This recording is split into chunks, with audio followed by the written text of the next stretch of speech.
Une nouvelle règle interdit au gouvernement américain d'acheter des produits de télécommunications et de vidéosurveillance auprès de 5 entreprises chinoises dont Huawei et ZTE. Les États-Unis affirment que Huawei et d'autres entreprises chinoises pourraient partager des données d'utilisateurs avec le gouvernement chinois ou même lancer des attaques de piratage sur les réseaux américains. Huawei et les autres sociétés nient tout acte répréhensible. Les États-Unis ne fournissent d'ailleurs aucune preuve. Il n'y aura pas beaucoup d'impact immédiat. Ces entreprises sont peu impliquées dans les contrats passés avec le gouvernement américain. Les préoccupations concernant Huawei remontent à l'administration Obama. Mais le président Trump décrit Huawei parfois comme une menace à la sécurité nationale, parfois comme un problème commercial. Il est beaucoup plus simple de ne pas faire affaire avec Huawei. Nous ne faisons donc pas affaire avec Huawei. Cela ne veut pas dire que nous ne serons pas d'accord sur quelque chose si et quand nous conclurons un accord commercial. Huawei fait également l'objet d'une interdiction distincte d'acquérir des composants américains ou des logiciels utilisés dans ses smartphones. Huawei pousse en arrière le gouvernement américain et lance un nouveau système d'exploitation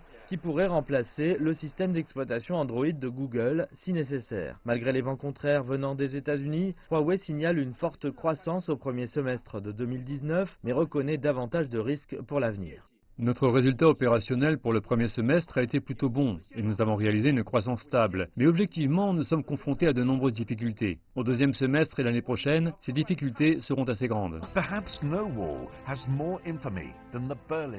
Huawei a diffusé cette vidéo prévenant que des différends commerciaux pourraient créer un mur de Berlin numérique, une fracture technologique et économique entre les pays alignés sur la Chine et les pays alignés sur les États-Unis.